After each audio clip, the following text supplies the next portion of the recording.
Bom dia, meus irmãos. Graça e paz do nosso Senhor e Salvador Jesus Cristo. Vamos continuar a nossa exposição em Filipenses, capítulo 2.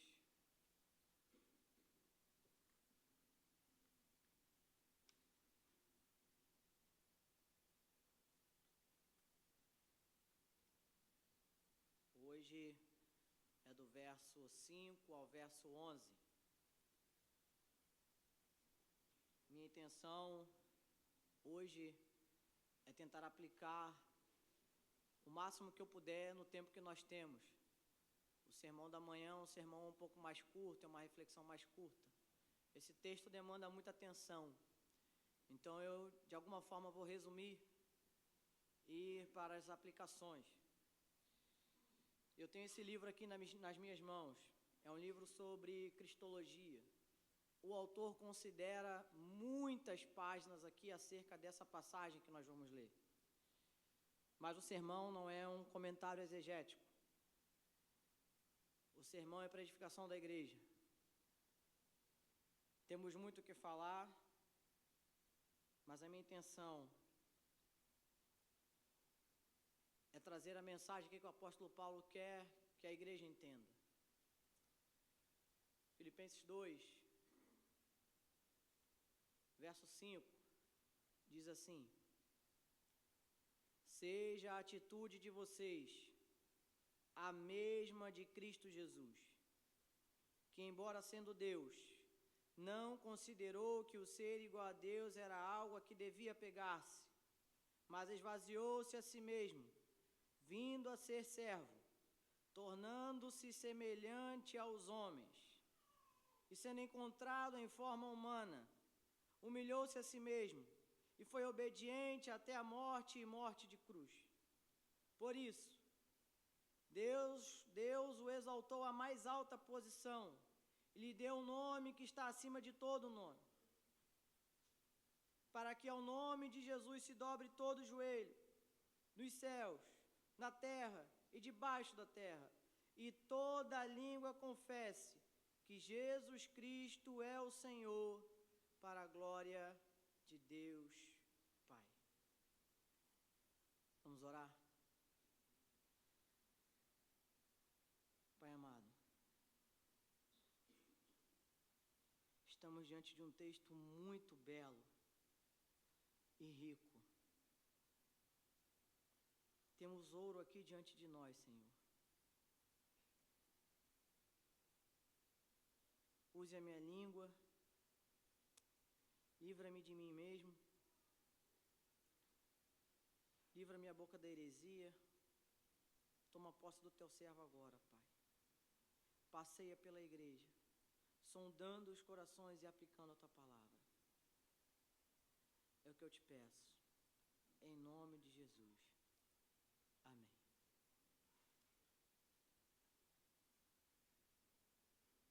Semana passada nós vimos Filipenses 2, do verso 1 ao verso 4.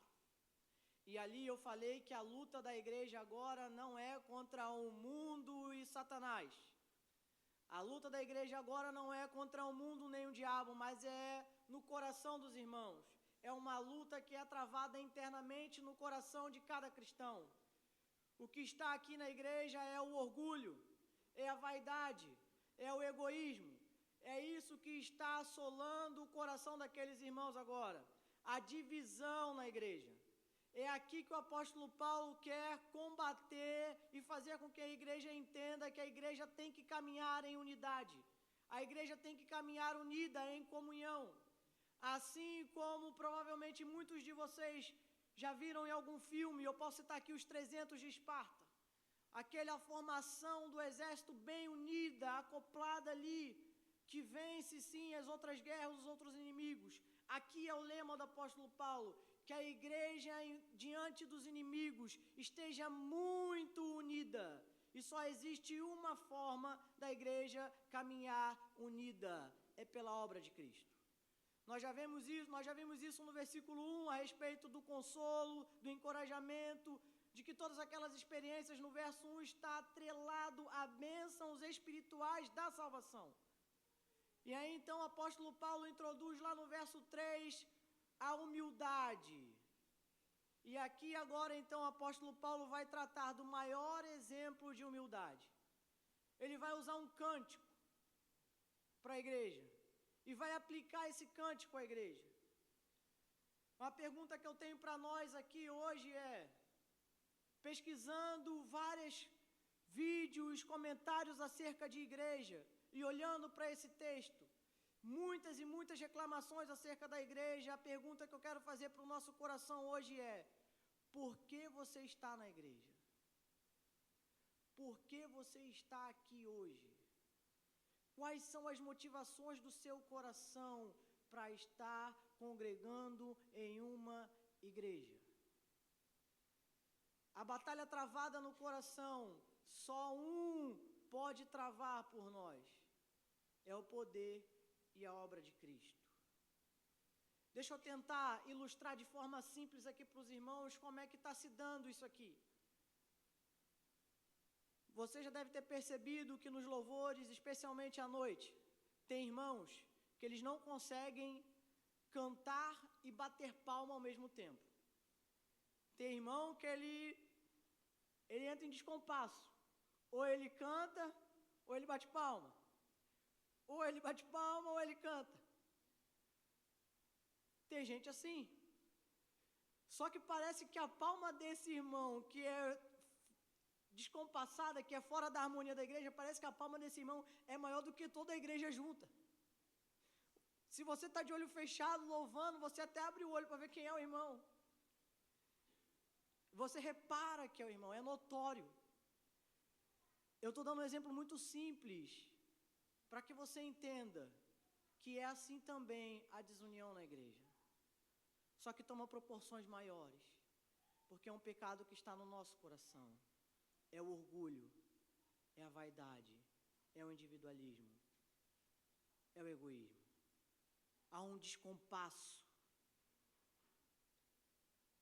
há uma desarmonia. A igreja que não vive o evangelho tem isso. Irmãos, é notório. Pode vir um visitante, pode vir uma outra pessoa de uma outra igreja, vai notar o descompasso. Está faltando a aplicação do evangelho na vida. Não estou criticando o irmão que faz isso, que bate palma e canta descompassado. É só um exemplo. Se você não consegue, cante. Às vezes o irmão Andrei, até aqui mesmo na frente, né, mostra como é que é o compasso.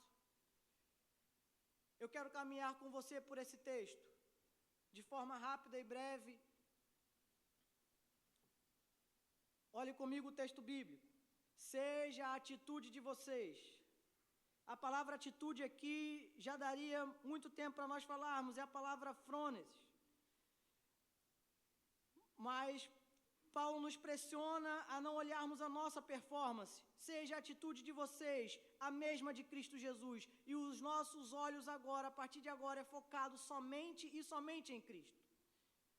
Que embora sendo Deus, aqui é da mesma natureza, da natureza de Deus, não considerou que o ser igual a Deus era algo a que devia pegar-se. Jesus Cristo, igual a Deus, natureza de Deus, Deus de verdadeiro Deus, não usou dos seus atributos divinos para o seu próprio ego, para o seu próprio benefício. É isso que está dizendo aqui. Mas, e aí você pergunta, Tiago, isso é possível sendo Deus? É possível fazer isso? É possível agir dessa forma, sendo o Todo-Poderoso? E o texto pressiona e diz, o texto diz assim, sim, é possível. E você pergunta, como? E o texto continua, mas esvaziou-se a si mesmo, vindo a ser servo, tornando-se semelhante aos homens. E a palavra semelhante aí pode ser uma armadilha, porque a palavra semelhante aí quer dizer exatamente igual. Ou seja, ele assume a natureza de um servo, ele assume a posição de um servo, com natureza igual, natureza humana, e sendo encontrado em forma humana, novamente, como o homem, aqui nós temos o Deus homem, humilhou-se a si mesmo e foi obediente até a morte e morte de cruz. Algumas balizas aqui para a gente. Temos aqui Deus de verdadeiramente Deus. Temos aqui também homem verdadeiramente homem. Deus homem. Você não pode passar desse limite. É aqui que o texto está falando com a gente. E ele toma a posição, a natureza de um servo. Não podemos fugir disso. Se fugir disso, dá problema. Porque tem a heresia quenótica, que Deus se esvaziou de todos os seus atributos. Não é isso que o texto diz. Ele continua Deus.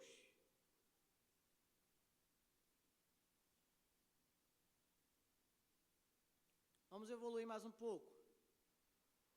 O texto aqui, quando eu comecei a interpretar, ele faz um V.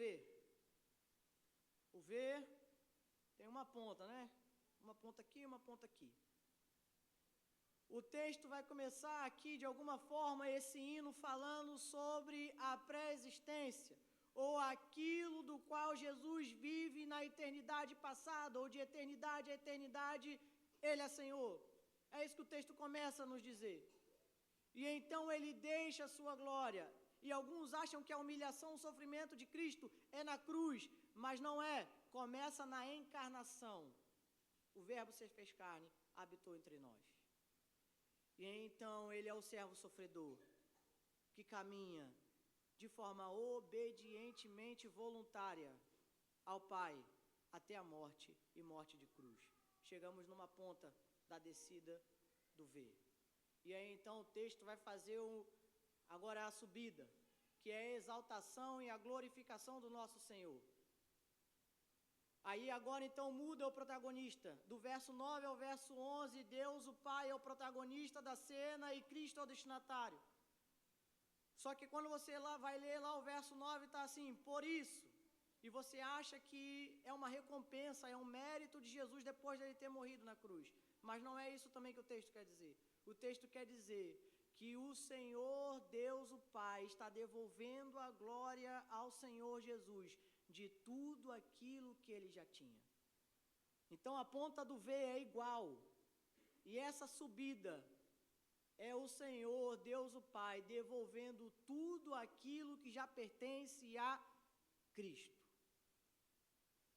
Colocar essas balizas. Vamos começar a falar de músicas que falam sobre esvaziamento. Quem se esvazia aqui é o Senhor Deus. Você já é vazio, meu irmão. Você não precisa pedir e louvar pedindo para se esvaziar, não. Você tem que pedir para ser cheio. Primeiro erro. São músicas que pedem para se auto-esvaziar, não. Só Deus pode fazer isso. Ele é que se esvaziou. Nós precisamos ser cheios. E eu digo isso porque existe um erro de uma pregadora chamada Joyce Meyer, que ela comete esse erro. Ela diz que assim como Jesus, que é um homem e precisou ser cheio de Deus, assim eu e você precisamos também ser cheios de Deus. Erro grave. Não é isso que a passagem diz. E eu quero caminhar com você para a pergunta confrontadora que eu fiz. Por que você está na igreja? O texto é belíssimo porque fala para nós dessa humildade de Cristo, que a gente aqui consegue arranhar somente a superfície, o nosso linguajar é muito fraco, é muito limitado, acerca do que a palavra de Deus também diz que o Pai, o Filho e o Espírito se amam eternamente. Deus não é carente da sua presença, Deus não é solitário na eternidade, Ele está em profunda alegria e amor na eternidade. O Pai ama o Filho ama o Pai, e essa dança que a gente vê, como vai dizer C.S. Lewis, a dança da Trindade, um amando o outro e se alegrando no outro eternamente. E então chega o momento em que o Filho voluntariamente vai executar o plano do Pai, é o plano de salvação, é o momento em que o Verbo se fez carne e habitou entre nós. É um daqueles momentos em que o apóstolo Paulo, aqui por meio desse hino, está relatando para nós o mistério de Cristo. E quando há o mistério de Cristo, é aqui que está a nossa primeira resposta, ela produz adoração. É quando nós lemos lá em Hebreus, lá no capítulo 1, versículo 2, que vai dizer, falou-nos pelo Filho, nos últimos dias falou-nos pelo Filho. Isso é muito profundo, meus irmãos. Não adianta buscar sabedoria em outro lugar, é no Filho. Não adianta buscar salvação em outro lugar, é no Filho. O Verbo se fez carne é da mais alta revelação, de tal forma que o apóstolo Paulo, lá em Efésios, capítulo 3, do verso 4 ao verso 10, ele vai dizer que essa revelação estava oculta em Deus. É o evangelho do qual ele se tornou ministro e veio esclarecer que não foi dada às gerações passadas, mas que foi revelado aos santos apóstolos. É aqui e agora que nós temos uma revelação superior, uma nova aliança, no qual nós caminhamos e somos unidos.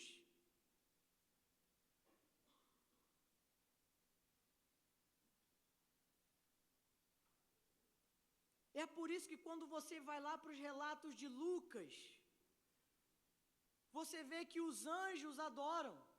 Você vai para o relato de Lucas, é alegria, é amor, os anjos cantam, pastores louvam. É isso que a obra de Cristo faz, é isso que o Verbo se fez carne e tem que produzir entre nós, alegria, regozijo, amor entre os irmãos. E o evangelista Lucas traz isso para a gente. Presta atenção, em Cristo não há crise de identidade. Ele sabe que Ele é Deus na terra. E então a gente já começa a ver o cântico de Maria. Minha alma engrandece ao Senhor, meu espírito se alegra em Deus, meu Salvador. É aquela criança que está no ventre, é Deus. João Batista, que está no outro ventre, é cheio do Espírito, está diante dele o Senhor de toda a terra, está diante dele aquele que não tem começo e nem fim, está aquele que o governo do mundo está sobre os seus ombros, que pelo poder da sua palavra lhe sustenta todas as coisas. Deus não tem crise de identidade, Jesus é homem e é Deus. Temos que ter essa baliza, temos que ter esse limite, e o texto bíblico nos coloca isso.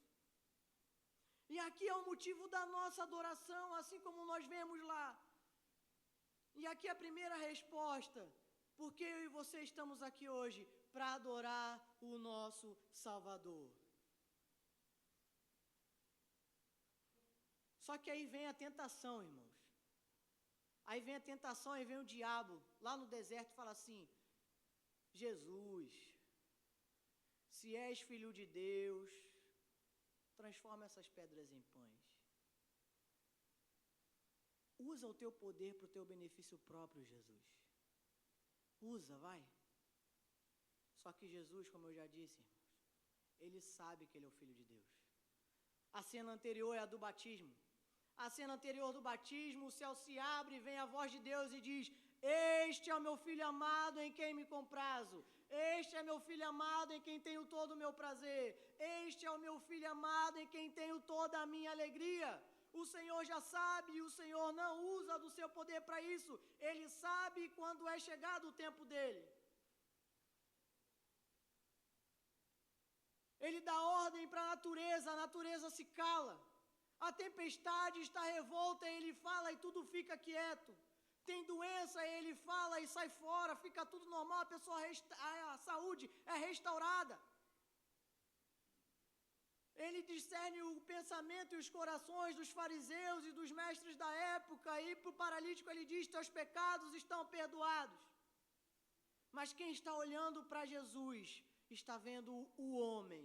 O problema do ser humano, o problema da humanidade não é com Jesus homem, é com a divindade de Jesus. É com a divindade de Jesus que é o problema do ser humano. Jesus está caminhando rumo a Jerusalém. manda fazer os preparativos num povoado samaritano. O povoado samaritano sabe que Jesus está indo para Jerusalém. Negativo, não vamos receber Jesus aqui não. Tiago e João ficam indignados. Jesus, vamos orar, mandar cair fogo do céu. Jesus repreende os discípulos. Jesus não usa o seu poder para benefício próprio. Está ensinando a igreja Jesus. É o servo sofredor, ensinando para a igreja o que é humildade. Está diante de nós o motivo de toda a nossa adoração. Marcos, capítulo 10, verso 45 diz: pois nem mesmo o Filho do Homem veio para ser servido, mas para servir e dar a sua vida em resgate de muitos.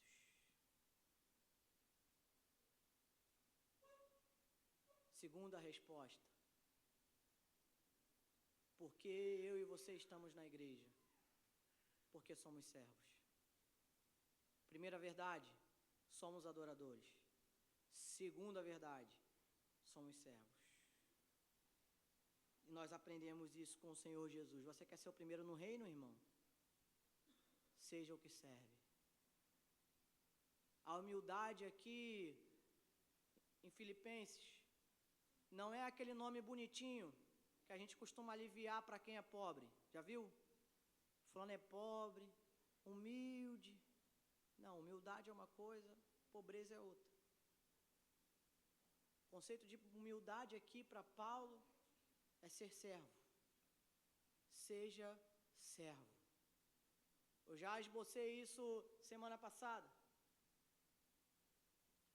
Humildade é pensar adequadamente de si mesmo, sabendo que você está numa posição de criatura, que depende e precisa confiar no Senhor. Isso está lá em Romanos, capítulo 12.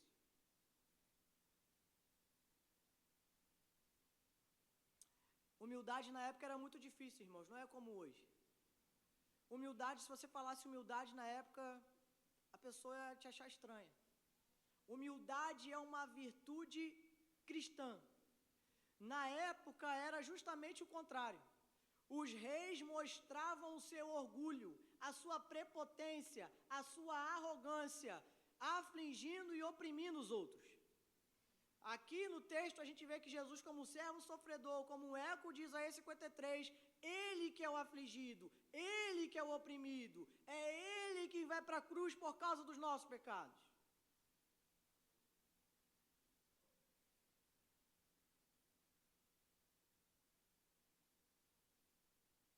E aí você continua as narrativas bíblicas vendo Jesus caminhando como servo sofredor. E aí você sabe que é Deus. E aí então começa o relato da crucificação.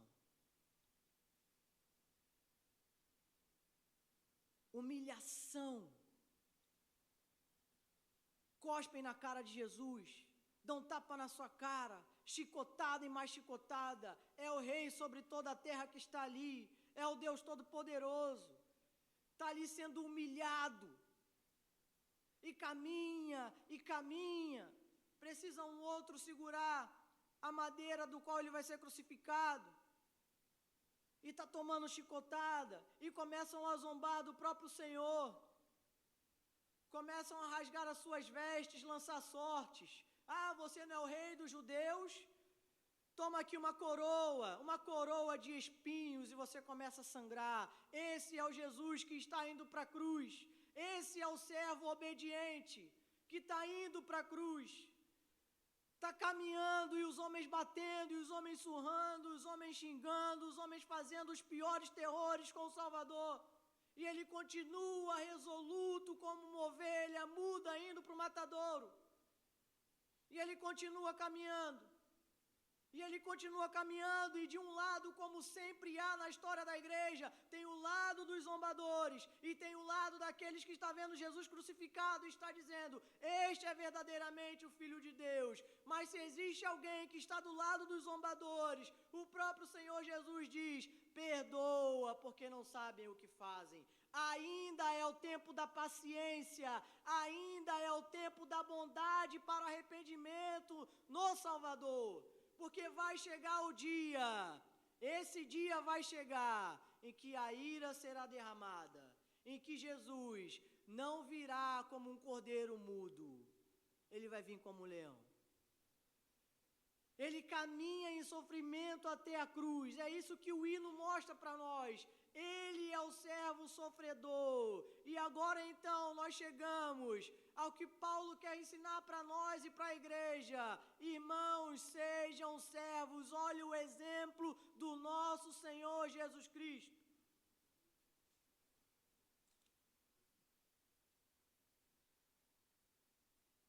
Agora vamos a algumas aplicações.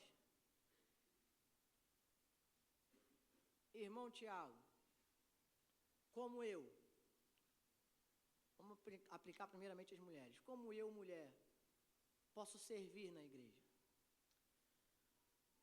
Vamos lá. Deus deu uma peculiaridade, algo especial para as mulheres. E eu vou fazer o contraste com os homens. Coloque os homens num cargo de ornamentação da igreja, irmãos. O que esse homem vai fazer? Você já tem a resposta. Nada. Coloque uma mulher na ornamentação da igreja. Ela vai abrilhantar essa igreja. Mulheres, vocês podem trabalhar nessa área. Homens, deixa a parte de obra para homens. Se você tem uma folga de uma obra e outra, pastor, irmão, eu quero ajudar fazendo esse reparo que eu vi que precisa na igreja. Pode fazer, irmãos. Nós costumamos ver amor sacrificial lá em Efésios, relacionado ao homem com a sua esposa. Aqui o nosso texto fala do amor sacrificial pela igreja. Como praticar isso na igreja. O exemplo já é o próprio Cristo, que deu a sua vida pela igreja.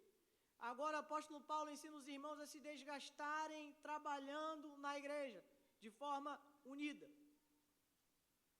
Mulheres, e vocês vão aprender também em outros estudos, nas reuniões de sábado, como vocês podem atuar de forma que homens não conseguem, são fracos nesse sentido. Peculiaridades. Uma outra coisa, mulher, que você pode fazer, que serve muito à igreja, eduque bem os seus filhos.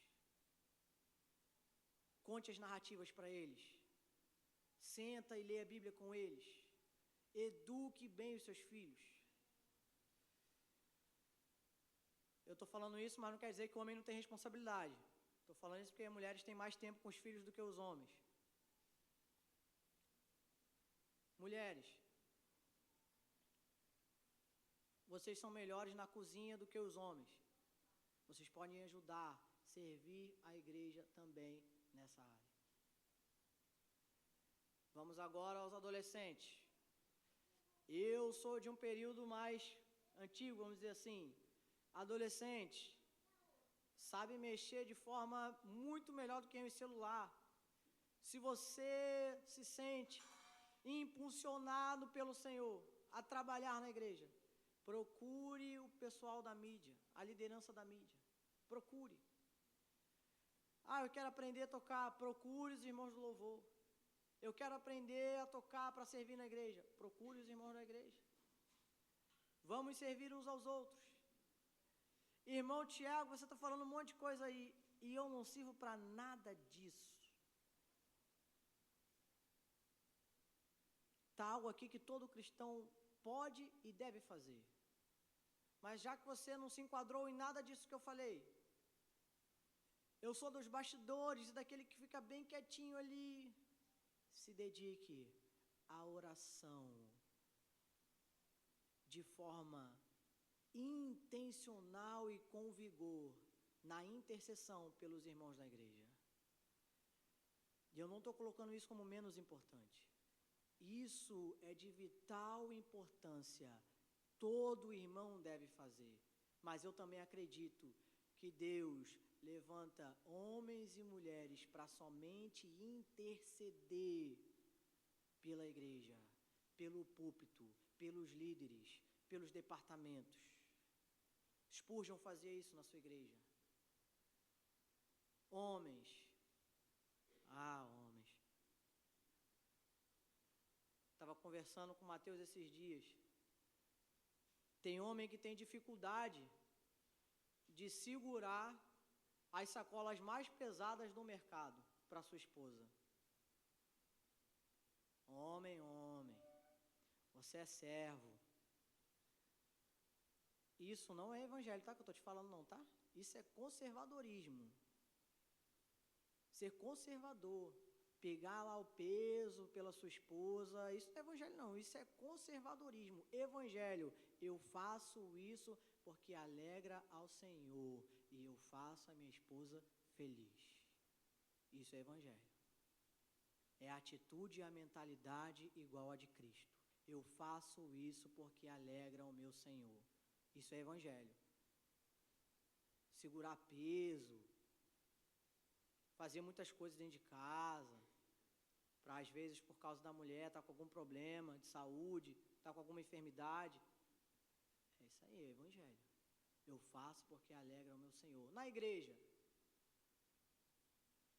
os homens podem atuar, né, cantando, pregando, no ensino. E tudo isso, meus irmãos, é só chegar diante das lideranças, porque o pastor não faz tudo, precisa de outros líderes. Pode fazer. Agora vamos para o oposto, daquilo que bate às vezes no nosso coração, que é a divisão. Vamos lá? Dá um exemplo simples para você entender, mas que na igreja tem proporções elevadas. Criança. Vou começar pelo exemplo da criança. Criança, como diz um pastor, sabe jogar vôlei. O que eu quero dizer? Sabe aquele momento do vôlei em que a bola, né, são aquele vôlei de praia, aí está um de um lado, um de outro, e a bola vai exatamente no meio. E aí fica um assim, né? Quem é que vai, no final o ponto é do time adversário. Criança sabe jogar vôlei. Em que sentido? Chega para a mãe e pergunta assim: posso jogar bola? Pode jogar futebol? Pode. Não, a mãe vai dizer não. Desculpa, errei no meu próprio exemplo. Pergunta para a mãe diz que não. Aí vai para o pai, que a criança é esperta, pecadora. Aí ela vai no pai. Pai, pode jogar bola? Pode. Vamos lá, filho, dá a mão para a criança, vou lá te levar. Tá saindo, dá de cara com a mãe. Ué, mas eu falei que ele não podia jogar. Aí o pai, mas eu falei que ele pode. A criança, irmão, tá tranquila, que agora o caos está entre o pai e a mãe. Ele está tranquilo. Como é que é isso na igreja? Falou com a liderança. Aí a liderança não aprovou muito. Vou falar com o pastor. Aí vai lá falar com o pastor. É superior, né?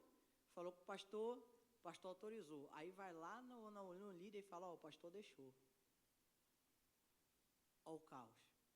Tem líder que leva para o coração. Tem líder que vai falar: tá bom, o pastor autorizou, está autorizado. Aí começa a bater o ego. E aí, às vezes, você tem que esperar o outro domingo para falar. E você fica a semana inteira remoendo aquilo. Aí já virou amargura, rancor. E tá só indo, egoísmo. Tá batendo ali, orgulho. Como é que ele faz isso? Passou sobre a minha autoridade. Vou conversar com o pastor. Irmãs também tem algo assim, né? Tem aqueles dias, tem irmã que tem aqueles dias. Aí naqueles dias uma sofre mais. Fica mais acamada, aquelas cólicas. E tem outra que é mais tranquila. Aí Deus abençoou a mais tranquila para vir para a igreja e fazer a função da outra que está acamada. Aí a outra que está acamada em casa começa a ficar nervosa porque a outra que veio para a igreja fez o que era para ela fazer. De novo, divisão na igreja. A irmã que está acamada tinha que agradecer a Deus que a outra veio e fez o que tinha que fazer. Mas é a divisão, bate no nosso coração. Estou vendo um monte de gente balançando a cabeça. Estou vendo que bate. Divisão está batendo aí. Divisão bate no nosso coração, irmão. É orgulho, é ego. Bate.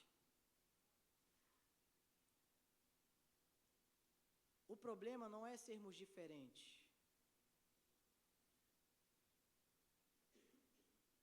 Agora nós temos que chegar num consenso. Precisamos de harmonia. Precisamos caminhar juntos. Humildade. Quem é que trata o nosso coração? Cristo. Deixa eu tocar em outro ponto, discipulado. Discipulado é ferro afiando ferro. Precisa de humildade. Porque para confrontar, está aqui o Wesley. Nossa, pensa, pergunta para ele o quanto que eu já moí esse irmão. Quanto que eu já cajadada atrás de cajadada, coitado. Fortalecer os laços entre eu e ele. Mas pergunta para ele se não é necessário humildade. Talvez se fosse outro, estaria chateado comigo. Mas Deus fortaleceu os nossos laços. Discipulado, de caminharmos juntos, precisa de humildade. Porque uma hora um vai confrontar o outro. É necessário humildade e saber da nossa união em Cristo. Primeiro ano de casado. Como é que é o primeiro ano de casado? Vem o marido com os hábitos e costumes da educação dos pais da casa dele, da mesma forma a esposa. E aí, casou, agora precisa se ajustar. Precisa haver uma comunicação. Como é que vai ser aqui em casa? A pasta de dente, vai ser como? Vai apertar aqui em cima, aqui embaixo? Papel higiênico. Eu estou dando exemplo do lar, mas na igreja, irmão, é a mesma coisa. Precisamos sentar e conversar, porque às vezes falta comunicação. Falta sabermos que o que nos une é Cristo. Falta saber que o servo que sofreu por nós é Cristo. Outro exemplo. Tem alguns exemplos aqui, calma. A gente tem aquela pressuposição de pensar o pior dos outros. Em que sentido, irmão Tiago? Olha, o irmão Mateus chamou o Wesley para jantar na casa dele. Por que que ele não me chamou também? E onde é que tu vê isso? É isso aí, né? Instagram, WhatsApp, tu vê essas coisas. Que posta. Aí já tem que esperar ou quarta-feira ou domingo para falar com o irmão. E o pecado está aqui, ó, remoendo, está aqui, ó, queimando o teu coração. Combate esse pecado, meu irmão. Domina ele por meio de Cristo. Fulana fez uma festa e não me convidou. Por que que não me convidou? Mandei mensagem para o irmão Tiago. 3 dias sem me responder no WhatsApp. Combate esse pecado, irmão. Já avisei a irmã Penha. Às vezes eu passo ali na frente, ali na recepção, estou atribulado. Nem olho às vezes para as irmãs que estão na recepção. Eu já falei, olha, tem liberdade, pode me parar para cumprimentar. Porque às vezes eu esqueço. Eu passo ali direto, nem olho. Aí já falei com a irmã Penha, a irmã Ledia ali, pode me parar. E eu vou cumprimentar. Faça isso também. Pare, cumprimente. Você é aquele membro, igual eu falei semana passada, o membro cliente, que o irmão, as crianças estão brincando ali no corredor, e aí de repente esbarra em algum irmão, cai o café no chão, você é daquele membro que fala assim, deixa esse copo de café que caiu para lá, vai vir uma irmã aí mesmo e vai limpar. Ou você é daqueles irmãos que vai lá na cozinha, pede o pano e seca, e enxuga, limpa. É essa humildade que o Senhor quer para nós. Ele morreu por isso, meus irmãos, para sermos conhecidos pelo amor dele que nos une. O texto segue no verso 9 e diz assim: por isso, Deus o exaltou à mais alta posição e lhe deu o nome que está acima de todo o nome. Aqui eu preciso parar. Aqui eu já falei que o por isso não é mérito. Deus agora está devolvendo a Cristo tudo que lhe pertence na glória eterna, de eternidade a eternidade, aquilo que existe na Trindade, está retornando tudo ao Senhor Jesus. Só que eu estava ouvindo uma pregação, e aí eu sempre ouço aqueles que eu discordo. Perto de pregar, eu ouço aqueles que eu discordo. E aí eu trago para você, né, quentinho, a heresia do dia. Aí o apóstolo lá na África, falando que, você já viu aquele nome, diabetes? Alguns antigos vão lembrar, né? Tem, diabo. Tá ligado? Coloca o nome de Deus contra a diabetes e vamos ver quem ganha. Quem ganha? Se é a diabetes ou se é o nome de Jesus. Coloca aqui a malária. Quem é que ganha? A malária ou o nome de Jesus? Aí eu fico pensando no irmão, coitado, que está ouvindo, né? Morreu, como é que fica a família? Não é isso que o texto está falando, irmão. O texto está falando que agora o nosso Senhor está na mais alta posição. Está na mais alta glória. Está diante daquilo que o nosso linguajar, o nosso vocabulário é muito fraco, é pequeno, diante da imensidão que temos aqui. Para que ao nome de Jesus se dobre todo o joelho. Nós cantamos também aqui no louvor, nos céus, os seres angelicais, na terra, nós, debaixo da terra, o reino demoníaco e os mortos. E toda a língua confesse que Jesus Cristo é o Senhor, para a glória de Deus Pai. De um lado vão ter aqueles que vão confessar o nome do Senhor, o senhorio do Senhor, com alegria e regozijo. Do outro lado, aqueles que possuem problemas com a divindade do nosso Senhor, com o servo sofredor que morreu e padeceu na cruz pelo meu e pelo seu pecado. Esses que discordam, que são contra, que são os zombadores, os escarnecedores, os ímpios, esses vão confessar derrotados, porque levantou o dia do Senhor, chegou o dia do nosso Salvador. Terceiro motivo para nós estarmos aqui hoje, para nós estarmos numa igreja, porque a igreja não é um irmão que está sentado lá na casa dele assistindo YouTube, vendo Hernandes Dias Lopes e vendo Augusto Nicodemos. Igreja é aqui. Comunhão com os irmãos, comunhão com os santos, pregação da palavra, culto. Terceiro motivo, os propósitos redentores de Deus caminham com o seu povo. Você sabe o fim da história desse mundo. Você sabe o que está escrito em Apocalipse. Apocalipse foi escrito para a igreja. As cartas, as sete igrejas, não foi para alguém sentado dentro de casa, no ar-condicionado, assistindo YouTube. Foi para a igreja. A igreja é aquele povo que caminha iluminando em meio às trevas, apontando o fim da história. E quem caminha nesses propósitos todos é o Senhor conosco. Quem caminha nos propósitos redentores com a igreja é o próprio Senhor. Quem está aqui diante da igreja é o Christus Victor, o Cristo vitorioso.